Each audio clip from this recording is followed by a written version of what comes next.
प्यारे साहित्य प्रेमियों, राग दरबारी उपन्यास के इस भाग को प्रारंभ करने से पूर्व एक जानकारी साझा करना चाहता हूँ कि श्रीलाल शुक्ल जी के इस उपन्यास की रिकॉर्डिंग, इसकी सीरीज जो एक एक करके आ रही है, बहुतों को बहुत अच्छी लग रही है, किंतु कुछ लोग जो सुनने के बजाय पढ़कर इसका आनंद लेना चाहते हैं, वे डिस्क्रिप्शन बॉक्स में दिए गए लिंक पर जाकर अमेज़न ऐप से चाहें तो यह पुस्तक डिस्काउंट के साथ खरीद सकते हैं। बहुत बहुत धन्यवाद। राग दरबारी भाग 29। रूपन बाबू वैद्य जी और प्रिंसिपल के साथ शहर से लौटने पर दूसरे दिन बहुत उदास दिखे।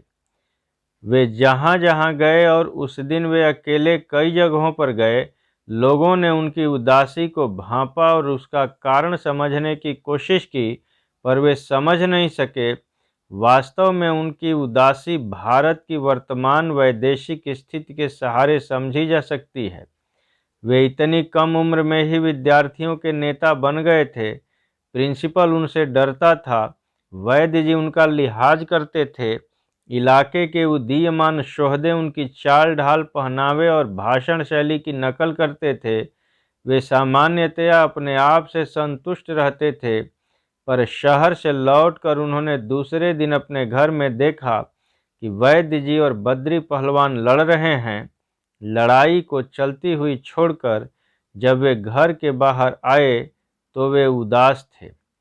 सच तो यह है कि उन्होंने बाप बेटे का यह झगड़ा देखा ही नहीं, बल्कि उसमें शांति दूत के रूप में हिस्सा भी बटाया था, पर उन्हें शांति दूत का जीवन दर्शन नहीं मालूम था।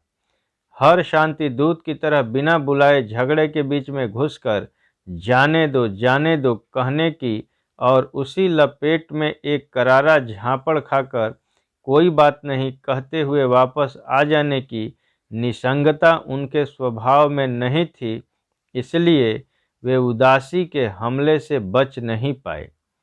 रूपन बाबू के शांति दूत वाले स्वरूप का असली विकास छंगामल विद्यालय इंटर कॉलेज के गृह युद्धों में हुआ था। वैसे भारत का शांति दूत कोरिया, स्वेज और अफ्रीका के झगड़ों में विकसित हुआ था। पर रूपन बाबू अपने इस रूप में भारत से भी ज़्यादा तेज चाल चलने के आदी हो गए थे और कई बार दुल्की की जगह सरपट दौड़ने लगे थे। ज़्यादा रफ्तार खींच देने से कभी कभी मैदान तो चुक जाता था, पर उनकी रफ्तार नहीं चुकती थी, जिससे वे कई अवसरों पर शून्य में कबूतर की तरह उल्टे हुए नजर आते थे। पर यह भी शांति दूत के व्यवसाय का एक अंग है, इसलिए रूपन बाबू कभी इस तरह की कसरत से घबराते नहीं थे। पर उस दिन के गृह युद्ध में सबसे बड़ी गड़बड़ी यह हुई कि दोनों फरीकों ने उन्हें शांति दूत न समझकर एक तीसरा फरीक समझ लिया और उनसे वैसा ही सलूक बरतना शुरू कर दिया। एक प्रकार से यह संकट भी शांति दूत के व्यवसाय का एक अंग है। पर जैसा कि पहले बताया जा चुका है, रूपन बाबू को शांति दूत का जीवन दर्शन मालूम न था। फलतः वे उदास हो गए और आधे दिन अकेले निरुद्देश्य घूमते रहे और महसूस करते रहे कि शिवपालगंज कूड़ा है, नाबदान है, नाली है। दोपहर ढल रही थी और घर के अंदर बरामदे में वैद्य जी और बद्री पहलवान को छोड़कर और कोई न था। वह मकान का मर्दाना हिस्सा था जहां स्त्रियां बहुत कम आती थीं। सन्नाटा था। रूपन बाबू बरामदे से लगे हुए कमरे में चुपचाप लेटे हुए थे। कॉलेज में आज छुट्टी थी और वे पिछली रात काफ़ी देर जागते रहे थे, इसलिए वे काफ़ी सो चुकने के बाद भी दोबारा सोने की कोशिश में थे। तभी उनको अपने पिता की शास्त्रीय आवाज़ सुन पड़ी, मुझे ज्ञात नहीं था कि तुम इतने नीच हो। जिस कान में ऐसी बात पड़े और वह एकदम सीधा खड़ा न हो जाए, वह कुत्ते की पूंछ से भी बदतर है। रूपन बाबू ने कान खड़े कर लिए और धीरे से झांक कर देखा। वैद्य जी चारपाई पर पालथी मारे हुए बैठे थे और बद्री पहलवान पास ही चबूतरे पर पंजों के बल बैठे हुए थे। दोनों में बिना किसी घोषणा के और बिल्कुल अनौपचारिक वातावरण में लड़ाई हो रही थी। माहौल इतना घरेलू था कि अगर रूपन बाबू ने वैद्य जी की यह बात न सुनी होती तो वे यही समझते कि उनके बड़े भाई और बाप अकेले में कोऑपरेटिव यूनियन में एक नए गबन की तत्कालीन आवश्यकता जैसे सामूहिक महत्व के विषय पर आरंभिक परामर्श कर रहे हैं। जो भी हो, रूपन बाबू ने यह बात सुनी और उसी लपेटे में वैद्य जी के मुंह से फिर दूसरी बात सुनी। तुम मूर्ख भी हो, मैं इसकी कल्पना नहीं कर सकता था। बद्री पहलवान ने लापरवाही से एक जम्भाई सी लेते हुए कहा, घर में गाली गलौज करने से क्या फ़ायदा, यह अच्छी बात नहीं है। शायद इस व्यावहारिक बात ने वैद्य जी पर वाजिब बसर डाला। उन्होंने सोहराज मोदी वाली शैली बदल ली। मामूली बातचीत के ढंग पर उन्होंने कहा, और जो तुमने किया है वह अच्छी बात है। तुम्हें कुछ इसके परिणाम का भी पता है। इससे मेरी आत्मा को कितना कष्ट हुआ जानते हो। बद्री पहलवान ने आज सवेरे शायद भंग नहीं पी थी। यह एक भौतिक सिद्धांत है कि भंग न पीने वालों को भंग पीने से जम्हाइयाँ आती हैं और भंग पीने वालों को भंग न पीने से जम्हाइयाँ आती हैं। इसलिए उनके चेहरे पर जम्हाई का द्वितीय संस्करण छप गया। अपने कंधे पर बैठे हुए मच्छर को उन्होंने दूसरे हाथ के एक मुलायम तमाचे से भगाया, पर मच्छर भी ऐसा था कि भागा नहीं, मर गया। इन सब कार्रवाइयों के बाद उन्होंने वैद्य जी की बात का जवाब दिया। कहा, कष्ट की क्या बात है, बताओ, जो कुछ तकलीफ होगी दूर की जाएगी। वैद्य जी ने आवाज़ नीची करके कहा, तुम इतने समझदार होकर गया दिन की कन्या से कैसे फंस गए। बद्री पहलवान कुछ क्षण चुपचाप बैठे रहे, फिर बोले, आपसे बात करना बेकार है। कहकर उन्होंने खूंटी से लटका हुआ कुर्ता उतार कर कंधे पर डाला और दरवाजे की ओर चले। वैद्य जी ने कहा, अब भागे कहाँ जा रहे हो? भाग कौन रहा है? कोई तुक की बात हो तो की जाए। घर के भीतर भी बेतुकी बातें होने लगेंगी तो बस हो चुका। वैद्य जी आवाज़ का गियर बदल कर बोले, पर यह बात कभी तो करनी ही पड़ेगी। बद्री पहलवान ने अपने पैरों में ब्रेक लगाया और वहीं से कहा, इस वक्त तुम्हारी जबान से उटपटांग बातें निकल रही हैं। यह सब ठीक नहीं है। बात फिर कभी कर लेंगे। फिर कब? जब मेरी नाक कटकर गिर जाएगी। बद्री पहलवान मजबूरी में लौट पड़े। कंधे पर कुर्ता लटकाए हुए ही वे फिर चबूतरे पर पंजों के बल बैठ गए। बोले, नाक वाक वाली बात न करो। नाक है कहाँ? वह तो पंडित अयोध्या प्रसाद के दिनों में ही कट गई थी। वैद्य जी ने कहा, तुम अब नीचता की बात कर रहे हो। बद्री पहलवान पंजों की कमानी पर उचकने लगे। उनकी आवाज़ का साइलेंसर टूट गया। भर्राए गले से बोले, कर रहे हैं तो अब कर ही लेने दो। तुम कहते हो कि मैं बेला से फंस गया हूँ। तुम हमारे बाप हो, तुमको कैसे समझाया जाए। फंसना फंसाना चिड़ी मार का नाम है। तुम्हारे खानदान में तुम्हारे बाबा अयोध्या प्रसाद जैसे रघुबरा की महतारी से फंसे थे। इसे कहते हैं फंसना। हाँ, न तो क्या। रुक कर वे तेजी से बोले, खैर अब यह बात बंद कर दो। वैद्य जी ने अपनी आवाज़ का एक्सीलेटर दबाया। बोले, तुम्हारा खानदान, तुम्हारे बाबा, तुम ऐसी भाषा बोलते हो? यह खानदान हमारा ही है, तुम्हारा नहीं है। ये पूर्वज तुम्हारे नहीं हैं। जैसे चौराहे की लाल बत्ती चमक रही हो, बद्री की गाड़ी झटके से रुक गई। वे थम कर बोले, हुआ न वही। एक सच्ची बात कह दी तो उसी में चिढ़ गए। खैर जाने दो। वैद्य जी ने कहा, जैसे क्लच और एक्सीलेटर साथ साथ दबाकर कोई नौसिखिया गाड़ी चलाने की कोशिश कर रहा हो। नहीं, बद्री, जाने नहीं दूंगा। आज यह बात समाप्त होनी चाहिए। हम ब्राह्मण हैं, वह वैश्य है, पर यह केवल जाति की बात नहीं है, सिद्धांत की बात है। ऐसे आचरण वाली लड़की को छोटे ने अदालत में क्या कहा था?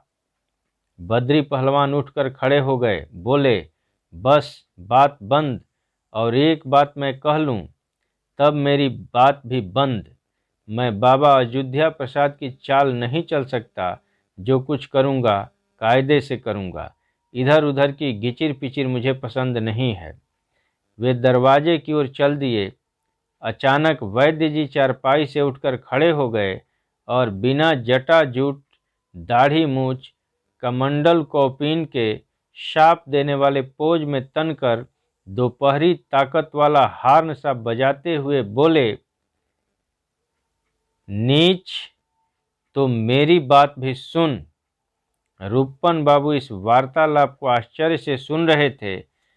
पिछले दिन शहर में उन्हें वैद्य जी की बात से लगा था कि वे बेला की शादी बद्री से हो जाने देंगे और यदि कोई बाधा पड़ी तो वह गया दिन की ही ओर से होगी, जिसे समझ लिया जाएगा। किंतु इस बातचीत से उन्हें विदित हो गया कि वे जिसे संघर्ष का अंत समझे हुए थे वह वास्तव में आरंभ है। वे अपने को रोक न सके और लपलपाते हुए कमरे से बाहर आकर शांति दूत का व्यवसाय संभालने लगे। उन्होंने कहा, पिताजी, अब कुछ कहने सुनने से क्या होगा? अब तो आप वही कहिए जो कल आपने प्रिंसिपल के आगे कहा था, उसी को दोहराते जाइए। अब हम भी कहा करेंगे कि हम जाति प्रथा नहीं मानते। जब बद्री दादा बेला से फंस ही गए हैं तो रूपन की बात पूरी नहीं हो पाई। उन्हें अपनी गर्दन टूटती हुई जान पड़ी। बात रोज की ही थी। बद्री पहलवान नित्य प्रति किसी न किसी की गर्दन पर हाथ डालते ही थे। आज उन्होंने रूपन की गर्दन पकड़ ली थी, पर रूपन की आंखें एक सेकंड में आंगन के 10 चक्कर लगाकर आत्मलीन हो गईं। बद्री दांत पीस कर रह गए थे। तुम घर ही में नेतागिरी करोगे? मेरे लिए कहते हो कि मैं उससे फंस गया हूँ, और वह भी मेरे मुंह पर कहते हो? चिमिरखी कहीं के। रूपन की गर्दन झकझोर कर उन्होंने बड़े गौर रश्मि ढंग से उन्हें आंगन के दूसरी ओर ठेल दिया और घबराहट में रूपन बाबू यह तक न तय कर पाए कि इस पद्धति से मिला हुआ चिमिरखी का खिताब वे स्वीकार करें या वापस कर दें। उधर बद्री पहलवान वैद्य जी से कहते रहे, इसे कहते हैं साक्षात नेता। इसने उसे खुद को 2 पन्ने की चिट्ठी भेजी थी। न जाने कैसी गोलमाल की बातें थी। खुद फंसा था और कहता है कि मैं फंस गया हूँ। रूपन बाबू गिरते गिरते संभल गए थे। ऐंठ कर बोले, मैं इतना जलील नहीं कि तुमसे इस मामले की बात करूं। वैद्य जी से उन्होंने कहा, पिताजी, अब इनसे कुछ भी बोलना बेकार है। इन्हें जो करना है करने दीजिए। पर वैद्य जी इस समय सलाह लेने के लिए नहीं, देने के लिए उद्यत थे। कड़ी आवाज में बोले, जो भी हो रूपन, यह तुम्हारे बोलने का विषय नहीं है।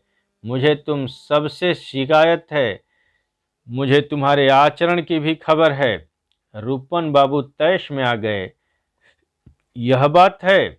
उन्होंने अपनी गर्दन को ऊंचा उठाकर सीना तान कर जवाब दिया, तो मुझे भी आपके आचरण की खबर है।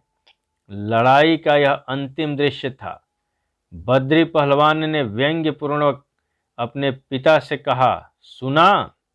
रूपन बाबू झपट कर बाहर चले गए। वैद्य जी चारपाई के पास चुपचाप खड़े रहे। ऐसे मौके पर फिल्मी हीरो के बाप की तरह रंभा कर रोए नहीं।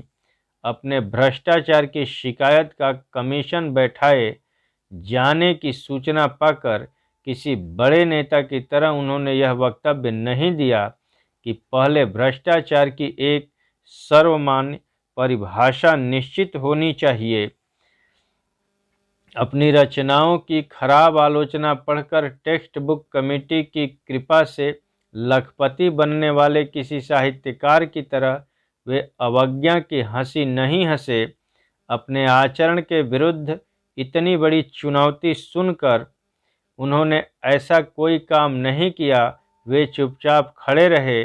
उनके पेशे में जो सबसे आसान काम था उन्होंने वह तय नहीं किया। अपने मुंह से उन्होंने हे राम तक नहीं निकाला। दोपहर ढल रही थी। एक हलवाई की दुकान पर एक हलवाई बैठा था जो दूर से ही हलवाई सा जान पड़ता था।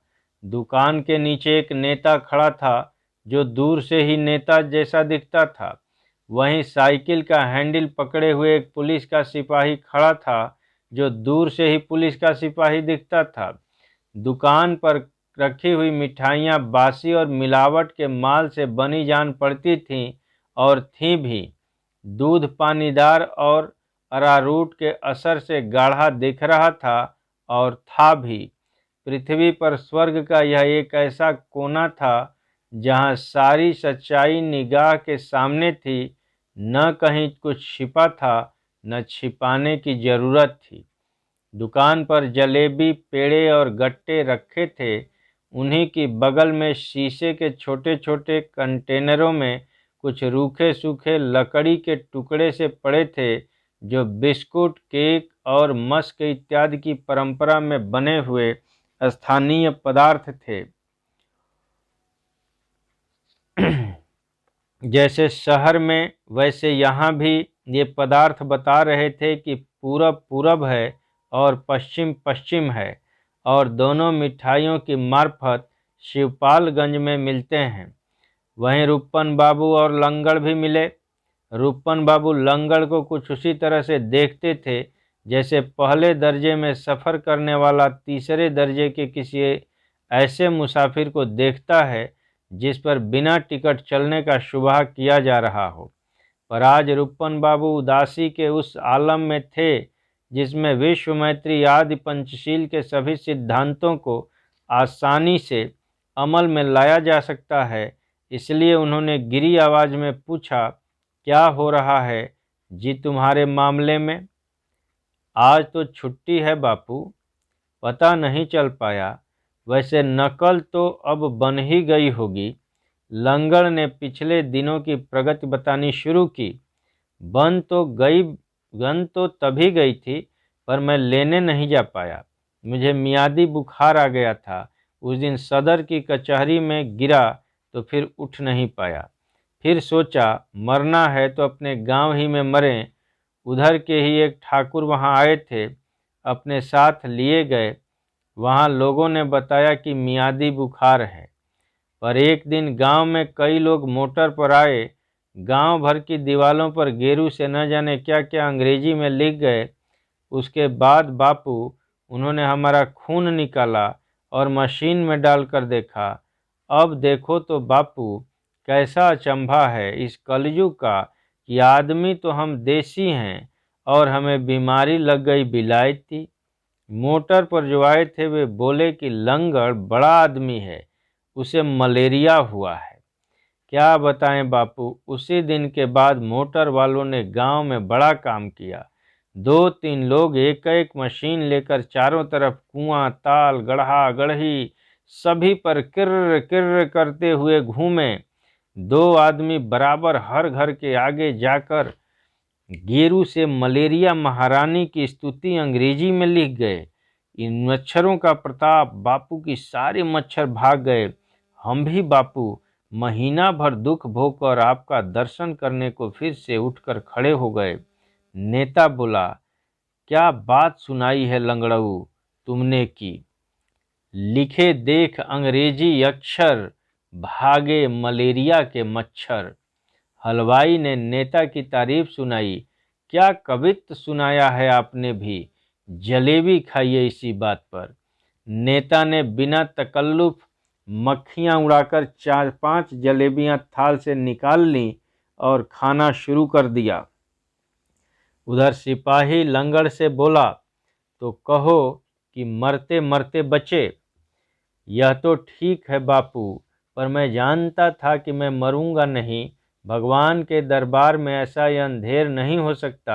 जब तक मुझे तहसील से नकल नहीं मिल जाती मैं मर नहीं सकता। लंगड़ की आवाज़ में न जाने कितने कबीर तुलसी रैदास आकर सुर भरने लगे। वह बोला, बिना नकल देखे मेरी जान नहीं निकल सकती। मैं सत्य की लड़ाई लड़ रहा हूँ। सिपाही बोला, तुम साले बांगड़ू हो, 2 रुपए के पीछे जिंदगी बर्बाद किए हो, ठोंक क्यों नहीं देते हो 2 रुपए। लंगड़ सिर हिलाकर बोला, तुम यह बात न समझोगे बापू, यह सत्य की लड़ाई है। रूपन बाबू ने बात बदल कर पूछा, तो अब हो क्या रहा है। लंगड़ ने कहा, कल परसों तक मिल ही जाएगी, अभी से जाकर तहसील के आगे पढ़ूंगा।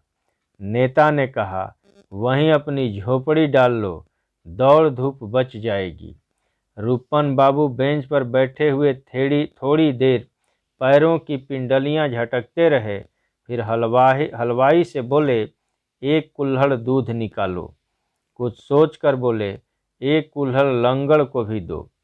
लंगड़ के साथ दूध पीकर रूपन बाबू जैसे ही उठने को हुए, नेता ने कहा, तो कैसा रहेगा लंगड़ऊ, वहीं तहसील के आगे झोपड़ी डलवाई जाए।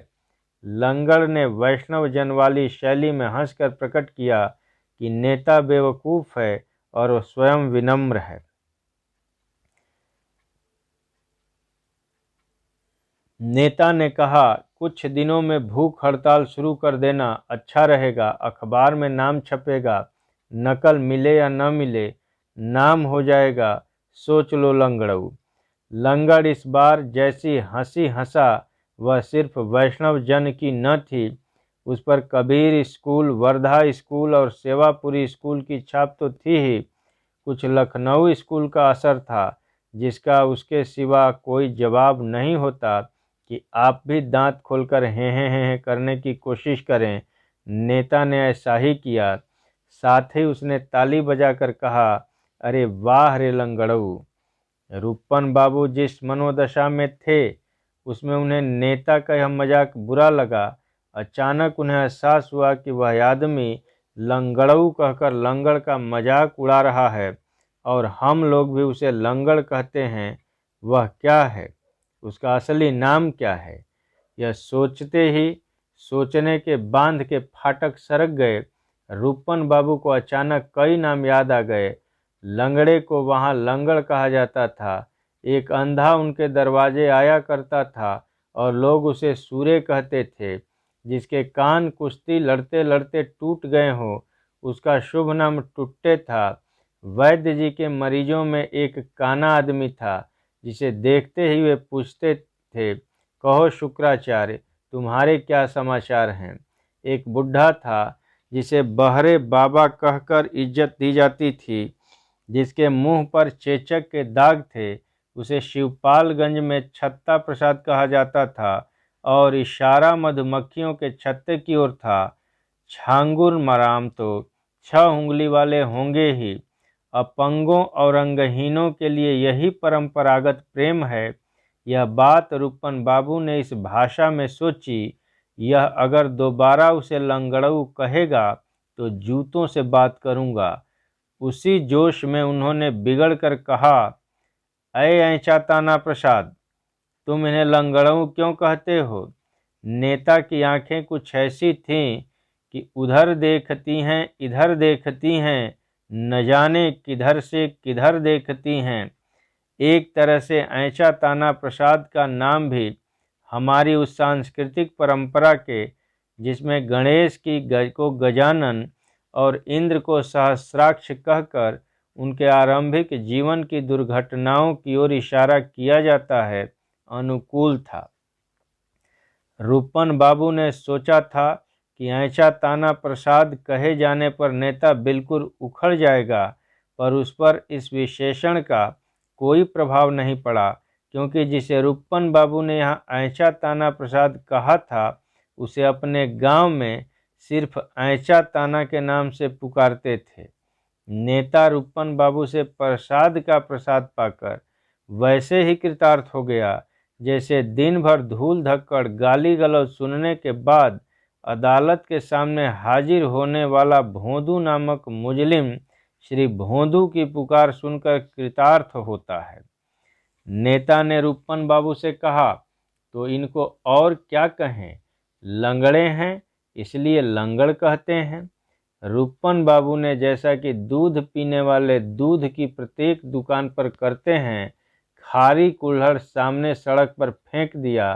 करोड़ों मक्खियां उस पर लालायित होकर झपटी, पर उनके पास रूपन बाबू को धन्यवाद देने के लिए उपयुक्त शब्द न थे। दो मुसाफिर जिनके पैरों के पास गिरकर कुल्हड़ फूटा था, उछलकर सड़क के किनारे पहुंच गए, पर गालियां देने या एतराज करने की उनमें हिम्मत न थी। रूपन बाबू ने इस सब पर ध्यान नहीं दिया। वे ऐंचा ताना प्रसाद से बोले, किसी को बुरा नाम लेकर चिढ़ाना न चाहिए, उसका असली नाम लेना चाहिए। नेता ने लंगड़ की ओर मुंह करके पूछा, तुम्हारा असली नाम क्या है? अब तो सब लंगड़ ही कहकर पुकारते हैं बापू, उसने सोचकर जवाब दिया। वैसे माँ बाप का दिया हुआ असली नाम लंगड़ प्रसाद है। सभी मशीनें बिगड़ी पड़ी हैं, सभी जगह कोई न कोई गड़बड़ी है। जान पहचान के सभी लोग चुट्टे हैं। सड़कों पर सिर्फ कुत्ते बिल्लियां और सूअर घूमते हैं। हवा सिर्फ धूल उड़ाने के लिए चलती है। आसमान का कोई रंग नहीं, उसका नीलापन फरेब है। बेवकूफ़ लोग बेवकूफ़ बनाने के लिए बेवकूफ़ों की मदद से बेवकूफ़ों के खिलाफ बेवकूफ़ी करते हैं। घबराने की, जल्दबाजी में आत्महत्या करने की ज़रूरत नहीं। बेईमानी और बेईमान सब और सुरक्षित हैं। आज का दिन 48 घंटे का है। वे आम के एक घने बाग के पास से निकले। चैत का महीना था और फसल लगभग कट चुकी थी। बाग में खलियान डाला गया था। खाली पड़े हुए खेतों में सैकड़ों गायें और भैंसें इत्मीनान से घूम रही थीं और पड़ोस के कुछ खेतों की फसल को, जो अब तक कटी नहीं थी, मौज से चर रही थीं। चरवाहे बाग में कटी हुई फसल के ढेर के पीछे छिपकर और कुछ बिना छिपे हुए जमीन पर बेतकल्लुफी से बैठकर जुआ खेल रहे थे। जुआ कौड़ियों से हो रहा था और सभी लोग इस सिद्धांत पर चल रहे थे कि इस दुनिया में आकर जितना लूट सकते हो लूट लो, क्योंकि इन अंतकाल में जब प्राण छूट जाएंगे तो उसके बाद पछताना होगा। जो इस खेल में लुट चुके थे, वे प्राण छूटने का इंतजार न करके पहले ही पछताने लगे थे और जुआरियों के गोल से कुछ दूर बैठकर चरस पी रहे थे। चरवाहों में सिर्फ 2-3 सीनियर लोग थे, बाकी कच्ची उम्र के लड़के थे, जिन्हें सार्वजनिक सभाओं में देश के होने वाले गांधी और नेहरू और टैगोर, सीवी रमन बताया जाता है। जुआरियों की जफड़ी जमी फेंक देखकर रूपन बाबू चहलकदमी करते हुए उधर ही मुड़ गए, पर आज की मनोदशा में गोचारण लीला वाला वह वातावरण, जिसमें जानवर कमजोर किसानों की फसल चर रहे थे और चरवाहे जानवरों को वाजिब जगह पर पहुंचा हुआ समझ करके दत्तचित्त होकर जुआ खेल रहे थे, बहुत आकर्षक नहीं लगा। जब सभी जुआरी अपनी जगह पर उठकर उनका स्वागत करने को खड़े हो गए, तो उन्होंने स्कूल मास्टर वाली अदा से कहा, बैठो बैठो, अपना काम करो। वे थोड़ी देर खड़े ही खड़े जुए की प्रगति का निरीक्षण करते रहे। एक 11 साल के लड़के ने उनकी ओर देखकर मुंह से चरस का धुआं निकालना शुरू किया और इतनी देर तक निकालता रहा कि रूपन बाबू ने उसके खत्म होने की आशा छोड़ दी। वे आगे बढ़ गए। पीछे से जुआरी वृंद ने उनके पैर छूने का कोरस गाया। आशीर्वाद देने के लिए वे मुड़े भी नहीं, आगे बढ़ते गए। कुछ दूर जाकर वे चिल्लाए, अरे हरामियों, यह फसल क्यों चराए डाल रहे हो? किसके जानवर हैं ये? हमारे नहीं, हमारे नहीं, हमारे भी नहीं, हमारे तो उधर हैं, वो पता नहीं किसके हैं। फसल चरते हुए जानवरों के बारे में इन रटे रटाए जवाबों को सुनकर रूपन बाबू खड़े हो गए और चीख कर बोले, जूते पड़ेंगे। यह भविष्यवाणी सुनकर चरवाहों ने जानवर तो नहीं हटाए, पर यह निष्कर्ष निकाला कि रूपन भैया का दिमाग आज गर्म है। तब तक रूपन ने अपनी बात दोहराई, सुना नहीं, मैंने कहा कि जूते पड़ेंगे। इस पर एक चरवाहा, हमारे जानवर तो हैं नहीं, पर हटाए देते हैं, का राग अलापता हुआ जानवरों को हाँकने के लिए और उसी क्रम में उन्हें एक नए खेत में चरने का मौका देने के लिए चला गया। खेतों के किनारे किनारे चलकर वे गांव के उस सिरे पर आ गए जिसका जिक्र पहले चमरही के नाम से किया जा चुका है। चमरही के बीच से वैद्य जी या उनके परिवार के किसी व्यक्ति का निकलना एक घटना के रूप में शुमार किया जाता था।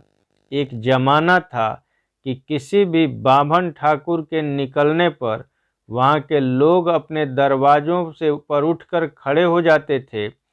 हुक्कों को जल्दी से ज़मीन पर रख दिया जाता था, चिलमें फेंक दी जाती थीं, मर्द हाथ जोड़कर पाए लागी महाराज का नारा लगाने लगते थे, औरतें बच्चों को गली से हाथ पकड़कर खींच लेती थीं और कभी कभी घबराहट में उनकी पीठ पर घूंसे भी बरसाने लगती थीं। और महाराज चारों ओर आशीर्वाद लुटाते हुए और इस बात की पड़ताल करते हुए कि पिछले 4 महीनों में किसकी लड़की पहले के मुकाबले जवान दिखने लगी और कौन लड़की ससुराल से वापस आ गई, त्रेता युग की तरह वातावरण पर सवारी गांठते हुए निकल जाते थे। जमींदारी टूटने का यह नतीजा तो नहीं निकला कि चमरही गांव के भीतर समा जाती या वहां ढंग के 2-4 कुएं और मकान बन जाते, पर इतना तो हो ही गया कि किसी बाभन के निकलने पर पहले जैसा गार्ड ऑफ ऑनर न दिया जाए। इसीलिए हाय, कहाँ वे दिन और कहाँ आज के दिन की दीनता के भाव से बचने के लिए बाभनों ने और ख़ास तौर से वैद्य जी ने यथासंभव उधर से निकलना बंद कर दिया था। चमरही में होने का एहसास रूपन बाबू को तब हुआ जब उनके कान में 2-1 बार पड़ा, पाए लागी महाराज। जैसा कि अपने देश में कहीं भी देखा जा सकता है, एक आदमी अपने मकान के आगे चबूतरे पर यूं ही बैठा था। रूपन बाबू को देखकर खड़ा हो गया। वे बोले, बैठा रह चुरैया, पुराने दिन लद गए। चुरैया ने, जिसका असली नाम चुरई था और निरर्थकता ही जिसके नाम की सुंदरता थी, कहा, पाँव लागी रूपन बाबू, अब पाँव वाँव नहीं लगा जाता, सीधी स्टिक डालने का वक्त आ गया है। एक लड़का धूल, काजल, लार, कीचड़ और थूक का बंडल चुरई के सामने खड़ा था। उसने उसे ठेल कर, जैसे राहुल को भगवान गौतम बुद्ध की शरण में भेजा जा रहा हो, कहा, जा रे, रूपन भैया के पाँव छू ले। रूपन बाबू ने उसे आशीर्वाद दिया। पूछा, क्या नाम है इस लौंडे का? चंद प्रकाश, यानी चंद्र प्रकाश। रूपन बाबू मुस्कुराए, बोले, चंद प्रकाश वल्द चुरई चमार, कहीं से बड़ा जोरदार नाम उड़ाया है। वे चलते रहे। चुरैया ने कहा, आज इधर कैसे भूल पड़े रूपन बाबू, क्या उधर से निकलना मना है? पंचायत का चुनाव तो हो गया, अब कौन सा चुनाव होना है भैया? रूपन बाबू कुछ सेकंड तक चुरैया की हिम्मत देकर अचकचाए से खड़े रहे। उसके बाद दिन में पहली बार हंसे, साले गंजहापन झाड़ रहे हो। वे एक गली से निकले। उसकी विशेषता यह थी कि किसी बहुधंधी योजना के रूप में न बनवाए जाने पर भी वह अपने आप हमारी बहुधंधी योजनाओं का अंग हो गई थी। वह गली थी साथ ही नाबदान का पानी हजारों धाराओं से बहाने वाली नाली थी। नाली में बहने वाली गंदगी को सड़ाकर खाद का रूप देने वाला डिपो थी। इस सब के साथ आसपास गांव सभा का लैंप न होने के कारण वह अंधेरे में प्रेमातुर जोड़ों के लिए सामुदायिक मिलन केंद्र का काम देती थी। संक्षेप में, महज होने भर से ग्राम सुधार की वह एक अच्छी खासी योजना थी। रूपन बाबू बिना नाक सिकोड़े गली के दूसरे छोर पर निकल आए। उसके बाद ही एक मैदान फिर तहसील और थाने की इमारत दिखाई देती थी। उनसे कुछ ही आगे छंगामल विद्यालय इंटर कॉलेज के छप्पर दिखाई देते थे, जिन्हें वैद्य जी सिद्धांतवश या शांति निकेतन का नाम सुनकर हटने नहीं देना चाहते थे। गली के मोड़ पर एक आदमी एक बुढ़िया से मुर्गा खरीद रहा था। बुढ़िया कह रही थी, हमने पठान बाबा की कब्र पर मान्यता मानी थी, यह मुर्गा तो हम उन्हीं के लिए पाल रहे हैं। मुर्गा खरीदने वाला सचमुच ही मुर्गा के लिए बड़ा आतुर हो रहा था और सब तरह की आफतों को झेलने के लिए तैयार था। उसने बुढ़िया को समझाना शुरू किया कि पठान बाबा को तो सिर्फ मुर्गे से मतलब, चाहे यह मुर्गा चाहे वह मुर्गा। उसने यह भी समझाया कि मुर्गा बेचने के दो तरीके हैं, एक सीधा तरीका और एक लात खाने वाला तरीका। उसने बुढ़िया को बड़ी भलमनसाहत से यह छूट दे दी कि जिस तरीके से चाहे उसी से मुर्गा बेच सकती है। उसने यह भी कहा कि हम मुर्गा खरीदेंगे ही नहीं, उसकी कुछ कीमत भी देंगे। रूपन बाबू ने चलते चलते उस आदमी को टोक कर कहा, कोई हाकिम आने वाला है क्या? उस आदमी ने जवाब में किसी को 10-20 गालियां सुनाई और उसी में यह आत्मकथा भी डाल दी कि वह सवेरे से मुर्गा ढूंढ रहा है। यह भूगोल भी डाला कि शिवपालगंज बिल्कुल फटीचर जगह है। जब लोग बोलते हैं तो लगता है चारों तरफ मुर्गे ही मुर्गे हैं, पर खरीदने चलो तो सब दरबे में घुस जाते हैं। रूपन बाबू ने इसका मतलब निकाला कि शहर से उसका हाकिम आने वाला है। चलते चलते वे धीरे से बोले, मुर्गे का तो ठीक हो गया, पर उसका क्या होगा? किसका? रूपन बाबू ने एक इशारा किया, पर उस आदमी के लिए वह बिल्कुल अमूर्त कला थी। वह समझने को तैयार नहीं हुआ। गर्दन टेढ़ी करके उसने दोबारा पूछा, किसका? रूपन बाबू बोले, रमचन्ना की लड़की तो ससुराल चली गई, अब क्या करोगे? राम राम, आप भी कैसी बात करते हैं पंडित जी? उस आदमी ने रूपन बाबू को झिड़क दिया। थाने के बाहर कान पर जनेऊ चढ़ाए हुए, बनियाइन और अंडरवियर पहने हुए तंदुरुस्त सिपाही, पेड़ों के नीचे कुत्तों की तरह पड़े हुए चौकीदार, टूटे कुल्हड़ों, गंदे भिन भिनाते हुए पत्तों और धुआं निकालने वाली ढिबरियों से संपन्न मिठाई और चाय की दुकानें, चीकट लगी हुई तिपाइयाँ, सड़क पर घर घराते हुए नशेबाज ड्राइवरों के हाथों चलने वाले हत्याभिलाषी ट्रकों के कारवां, साइकिल के कैरियर पर घास जैसे कागजात लादे हुए वसूली के अमीन, तहसीलदार का बदकलाम अर्दली, शराब पीकर नाई की दुकान पर बिना मतलब झगड़ने वाला पंडित रामधर का बेलगाम बेटा, जिसे सप्ताह में 7 बार स्थानीय पोस्टमैन उससे भी ज़्यादा शराब पीकर जूतों से पीटता है, कॉलेज की तरफ से आते हुए एक दूसरे की कमर में हाथ डालकर चलते हुए कोई कोरस जैसा गाते विद्यार्थी, सड़क पर रंगनाथ और प्रिंसिपल साहब आते हुए मिल गए। प्रिंसिपल ने कहा, खन्ना मास्टर का नया करिश्मा देखा तुमने रूपन बाबू? रूपन बाबू ने जवाब दिया, मैं खन्ना मास्टर के खिलाफ कुछ नहीं सुनना चाहता, सुनाना हो तो जाकर पिताजी को सुनाइए। प्रिंसिपल ने कुछ बोलने के पहले ही उन्होंने रंगनाथ से कहा, चलोगे दादा? सनीचरा अपनी जीत की खुशी में भट्ठी पर लोगों को फिर से छनवा रहा है। फोकट का सिनेमा देखना हो तो चलो, उधर से ही निकला जाए। प्रिंसिपल को फटकार देने के बाद रूपन बाबू की तबीयत थोड़ी हल्की हो गई थी। रंगनाथ ने कहा, मैं घर जा रहा हूँ। ठीक है, जाइए, मैं तो सिनेमा देखने जा रहा हूँ।